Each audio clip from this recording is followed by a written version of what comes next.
Well, happy Black History Month, everybody. My name, of course, is Tyler Burns. I have the privilege of serving as the president of the Witness, the host of Pass the Mic podcast with Dr. Jamar Tisby. I am excited to be having this conversation today with one of the friends of the Witness, the people.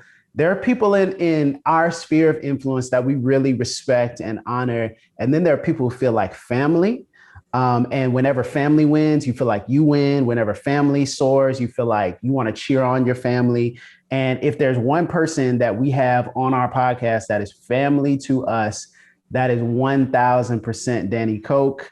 Oh, happy Dani on all the social medias. Dani, what is going on? How are you?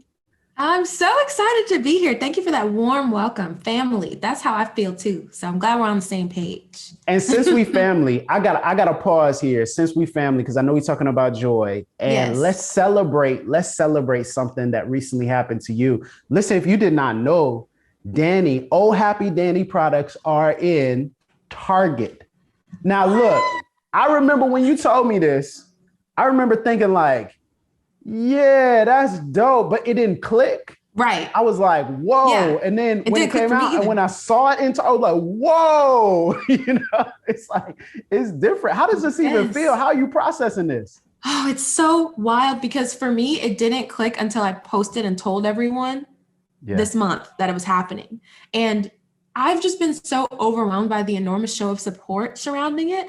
I think kind of like what you said with family, like when one of us wins, we all win. I think there's just like a collective sense of okay, we're something good is happening right now. There's a lot that's not so good, but something good is happening. We can rally around it and celebrate that. And I've really felt that.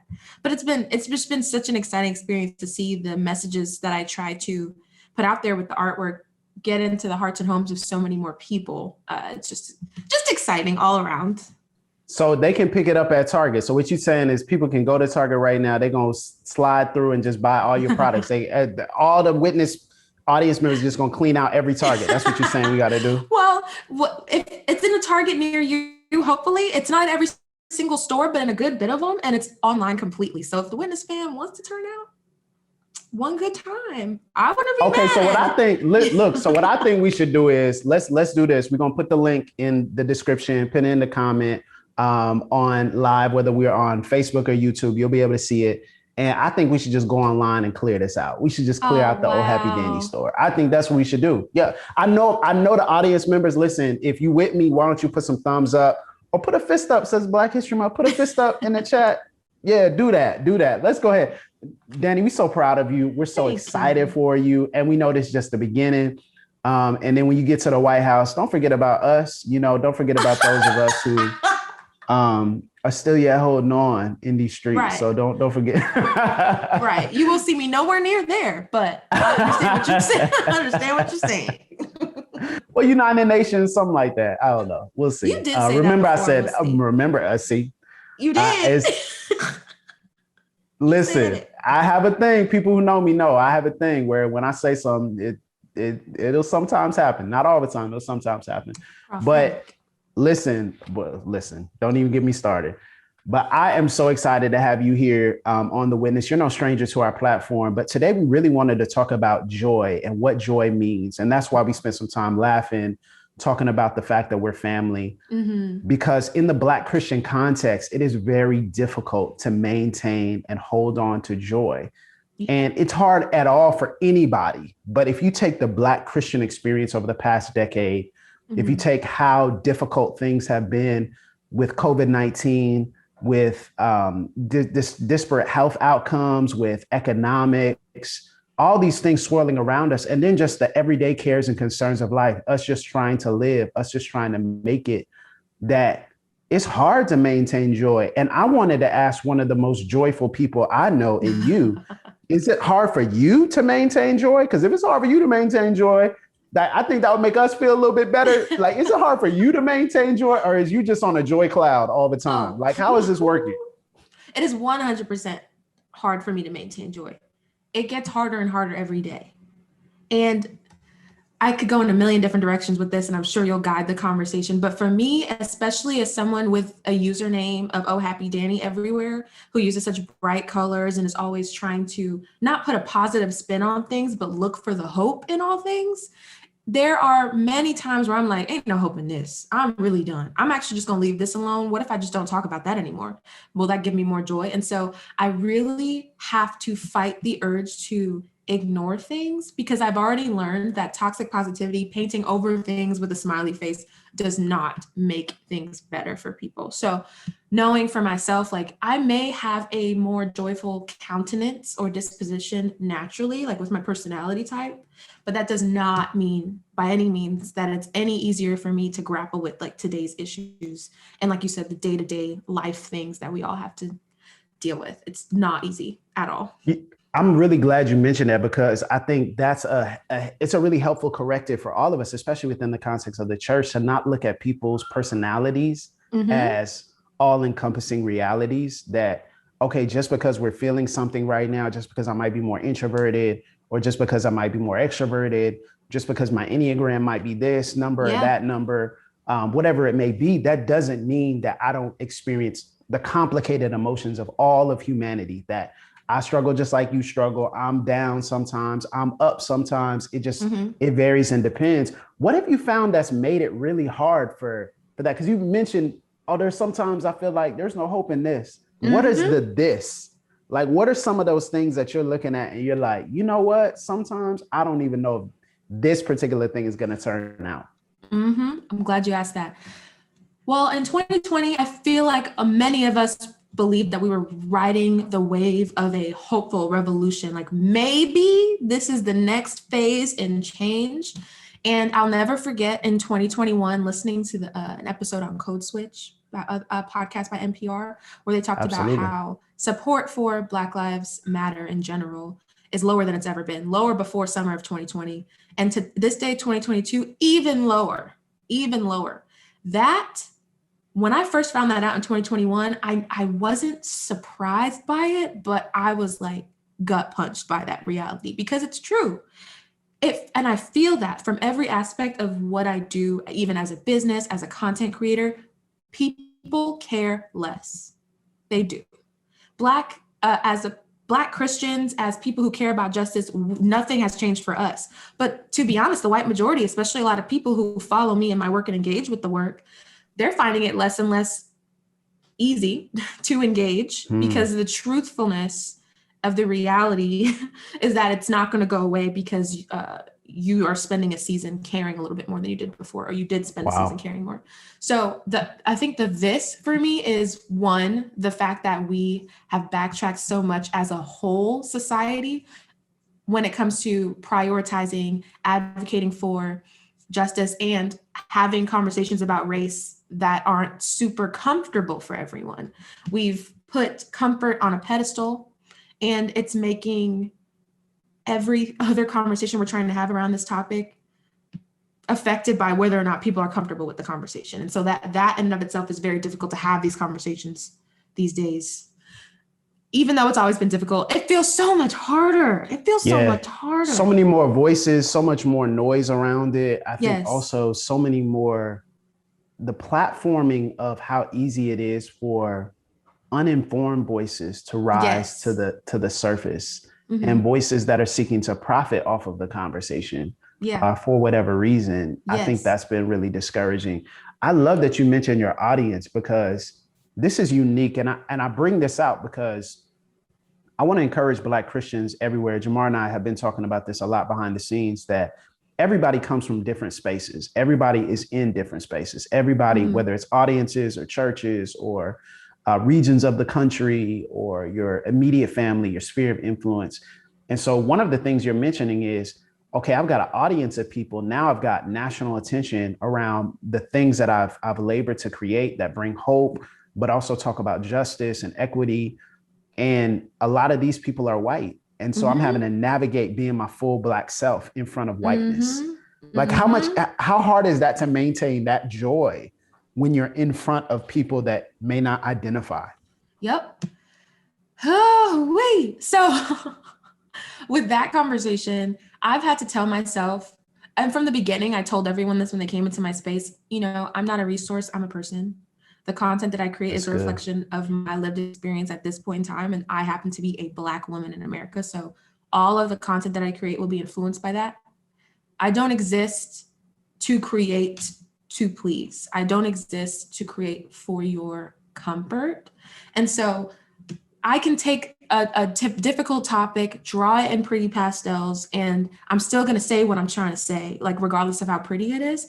And even then, having to take a step back from, do I want to create to educate all the time? As a creator, do I want to be educating all the time? Like, period. And as someone who is making content about racial justice and education in that area, I had for a long time, I stopped making content explicitly about race for social media. And I was like, I'm going to retreat into reading books by Black authors about this. I'm going to spend time in communities with other Black people about this. I'm going to ask myself, aside from what I create and what I do, what brings me joy just by existing? How can I retreat back into faith, bringing everything to the foot of the cross, of course, but also what Jesus has empowered me to do as an individual, the light that I want to bring to the world aside from my output. What does that look like? And really shaping my offline lifestyle and persona to be, this is what actually brings me joy. This is what I want to do. I am not at the beck and call of all who follow me on social media. And, that involved me getting back into therapy. And I've been in therapy regularly for half a year. And that has tremendously shaped my life. Investing more into my relationships. I wrote down a list of 6 women who I wanted to keep close to me and who I wanted to invest in relationships with, because as a person with a joyful countenance and personality, I sometimes feel like any relationship that takes a bit more work is like too much. But then it's like, no, these are relationships. These are human beings and people who are not like me. How can I invest in those relationships? That has been rewarding in and of itself. So a lot of the joy, the way that I've kept my joy in a general sense has been what I do aside from being online. That is so helpful. There's so many nuggets in there, and I hope we caught them. That the fact that you're mentioning you're not a resource, you're a person. So literally reframing, even though I produce a level of content, or I produce products, or I sell things, that I might be selling resources for you, but I am not the resource. I am just a person who is living online. We're so appreciative of everyone who is honest enough about their therapy journey. So thank you for sharing that. And how freeing I think that will be. And then the friendship intentionality, the relational intentionality of these 6 women are people I'm going to invest in, and I'm going to pour myself into. They're going to pour into me. It seems as though you've approached this with a level of intentionality, which is telling me something about the nature of joy. And I think should tell us something about the nature of joy, which is you don't trip into it. Yo, that's right. Yeah. Like, you just don't assume like, okay, well, I'm just going to keep a positive outlook and smile and work out. And then you have to make some intentional choices and steps. Yes. Was there a moment where things shifted for you? So you mentioned not talking about race explicitly for a season on your platform, reading Black authors. What was that moment, and what caused you to say, you know what, I'm going to turn away from this and I'm going to lean into something else? Yes. Oh, I love this question. I think there came a point where I noticed that when I'm posting with the intention of educating someone else or bringing something to light for someone else, I see a certain response or engagement. And when I post for the sake of being a human, being alive, telling you about my lived experience as a human being, engagement's different. For me, on social media, I don't post too much like to my main pages about my own life and about the things that I do. I may do that like in a story version, like stories or something, but I don't put a lot of myself out there. And I thought to myself, like, it's very, very telling if my labor, my trauma is more appealing to you than my existing in all of my joy and fullness. That in and of itself was jarring to me and was a turning point. So I said, I'm not going to keep putting my body on the line for the sake of your entertainment and consumption. Even if you're getting something from the education that I hope to bring, I always want that. But I don't want the life to be sucked out of me for the benefit of people's consumption of me. Yes. And then I look back and at my life and I'm like, what is my life? I have to have lately, and this is going to be so probably jarring. A lot of people are probably not going to see this coming, what I'm about to say. But I've been actively thinking about the fact that I'm going to die one day. Oh, happy Dani has been pondering death actively. And I don't say that to be morbid. I say that as a reminder that I must live and I must do good, not just for the sake of people to consume things here and there, but aside from online, my local communities, these food banks, community fridges, these church communities, these relationships of people who are hurting and walking through so much trauma. I want all of us to have life and life to the full, abundant life. And I can't pursue that as much as I want to while trying to keep up with what everyone's talking about on social media and making content that makes you see me as someone who keeps up and fills your cup while my cup is empty. There's no joy in that. Ooh, wow. There's no joy. And I want other people to keep this in mind. We do this good work not to be cute for social media. We do this good work because lives depend on it. Lives depend on it. Even thinking about, I'm just thinking about how weighty it is to consider your own mortality. Mortality.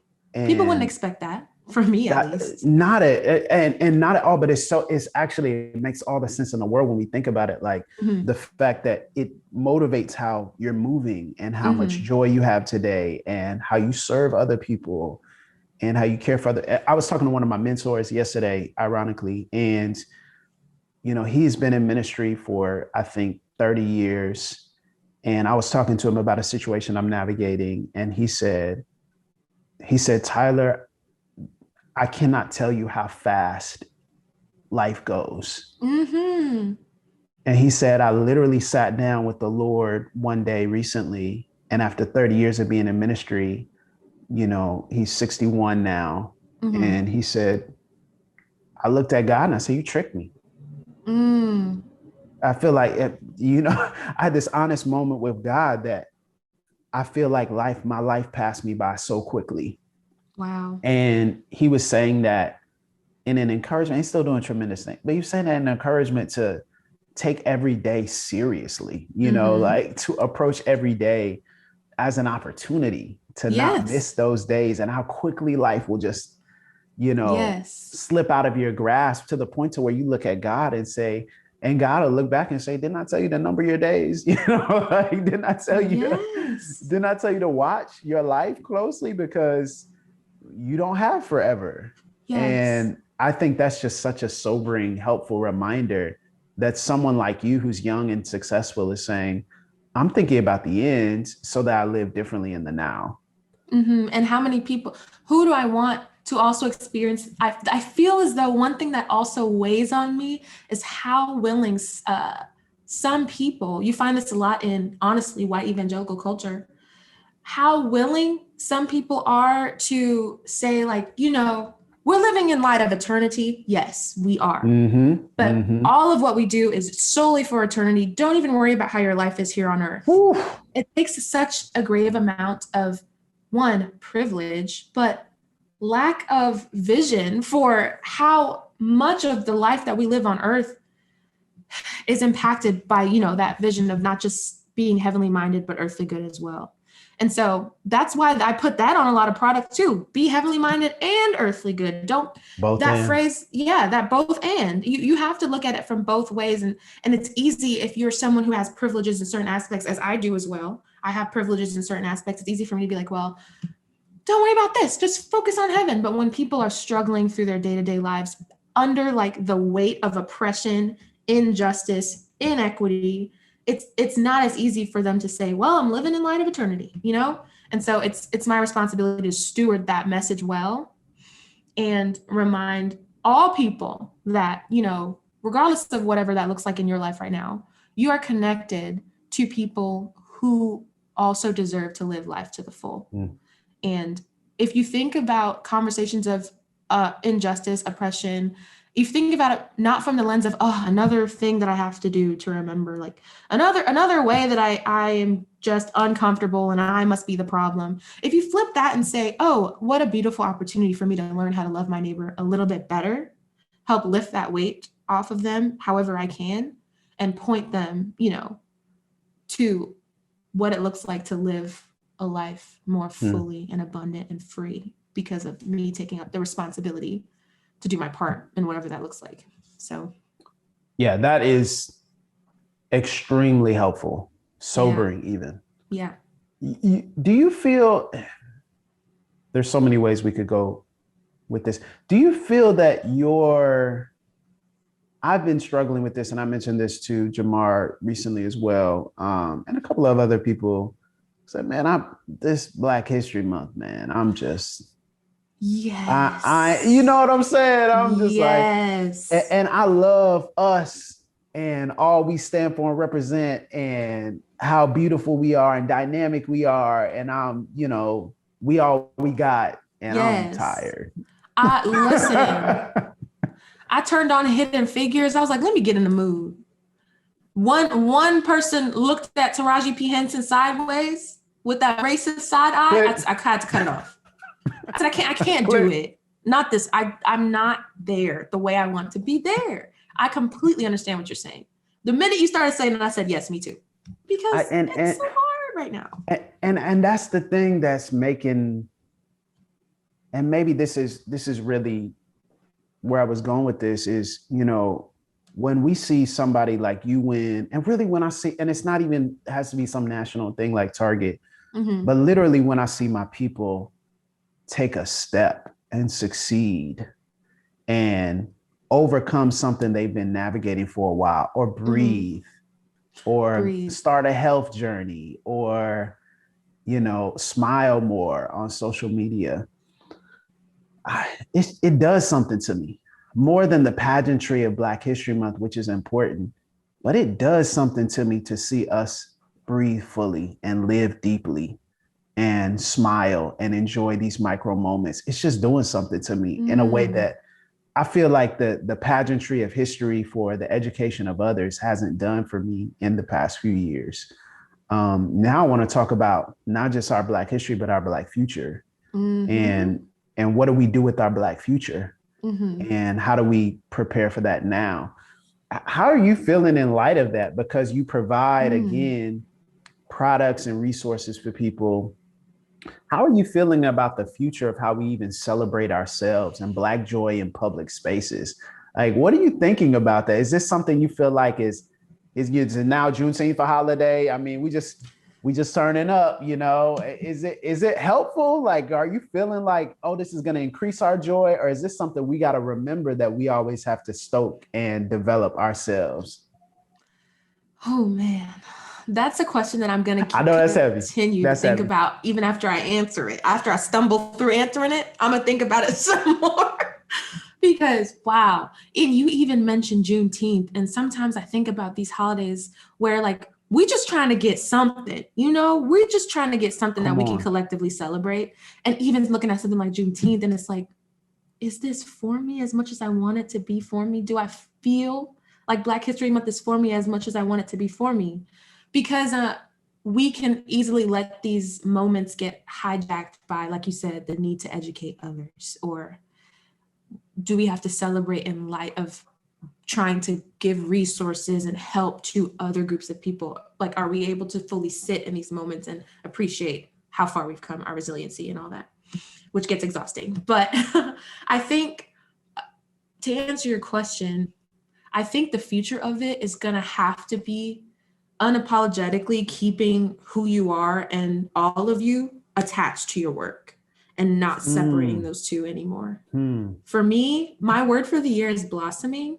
And I'm thinking of it as an unfolding of all the parts that I've kept hidden, feeling like they're not like worthy enough to be consumed by other people. And I had to ask myself, why is that standard? Whether or not I'm digestible to other people, And so for the keeping things conjoined, I really feel like we're going to have to, yes, I am Danielle, passionate about justice and likes to draw, but Danielle also likes laughter, fun. She's running a small business. It's hard.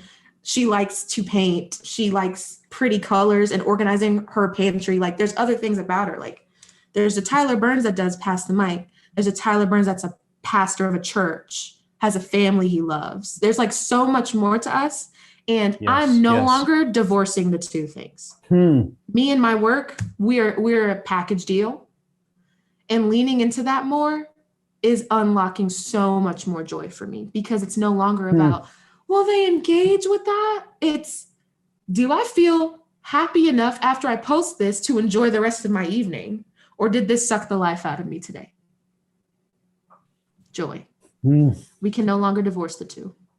And even as I talk about it, even as I talk about it, I tell you, I'm going to keep thinking through that. I'm going to keep thinking through that too, because that really, for me, I feel like is the key. That's the Black history and Black future. You know what I mean?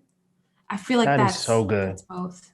Yeah, that's a word that I think is applicable to all of us, because as you mentioned, as we parent, as we love our significant others, as we serve our community, as we clock into work, as we do the things that we do, what is the motivation behind the work that we do and the breath that we breathe? Is it, will someone engage or like this or appreciate it in the way that I think that they should? Will they acknowledge me? Or is this is just all of me?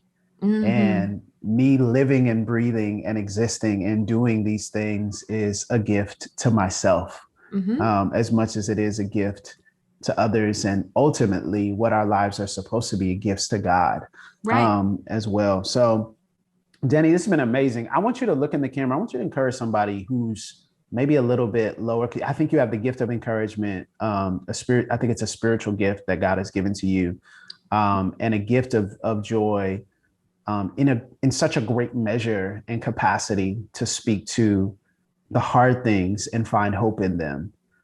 So what would you say to the people who just don't feel that joy right now? And what would your message be to them in light of everything that's happening in the midst of a Black History Month celebration, Juneteenth, whatever it may be? What's your message to them about maintaining that joy? Yeah. Well, I definitely think I should lead by saying, if you don't feel like you have joy right now, looking for it explicitly in terms of I must feel joyful right now does not have to be your next step. I think that's very important. Noticing that you aren't feeling that joy right now is not noticing a deficiency within you. It's not noticing that something is wrong with you. It's an opportunity to say, what can I rearrange in life right now? The cards that I've been dealt, or the things that I'm experiencing, how can I make some things shake, move some things around to where I'm making time and giving space and opportunity for joy to find me.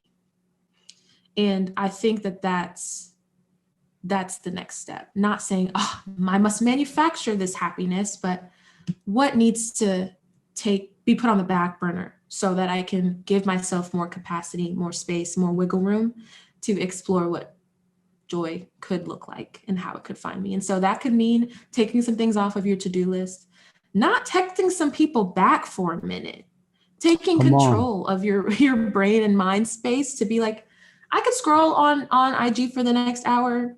I could read, go outside, do a puzzle. I could do anything right now. I could go out, I could do anything. And remembering, like, even though so many things feel like they're outside of your control, your no's could probably be the thing that leads you to a lot of joy right now. And so, yeah, say no some more, open up some more space, and do the thing that you naturally feel like you want to lean into doing, and let joy find you there. Wow, that's such great advice, Dani. This has been excellent, encouraging, enriching for me as always. Obviously, everybody can find you at Oh Happy Dani, but is there anything explicit that you want people to go and do, other than we gonna buy out your Target online store? Other than that, we just already sold some of the stuff. I already know is sold out, so we just gonna have to get in where we fit in. Yeah. But what do you want people to do to support you and any projects you're working on? Honestly, you do whatever you want. I appreciate everything, from even just having this conversation and being able to encourage anyone that's been able to hear this. If you want to find me on social media, you can find me anywhere, you can send me a message and let me know if you listen to this. I'd love to reply to you. But honestly, I think your greatest gift to me would be to go do something fun. How about that? Yes. Do something That's fun. so good. Do something fun. I'll That's feel so the good. energy that you did. Come on. We are interconnected. Come on. Exactly. Well, Dani, this has been incredible. We love you here at the Witness at Pass the Mic. And we appreciate you, your family, always here, always. And you always have a seat at our table, teaching us, and we're learning from you. So thank you so much for who you are and for maintaining joy. Thank you. This has been a pleasure as usual. Y'all are the best.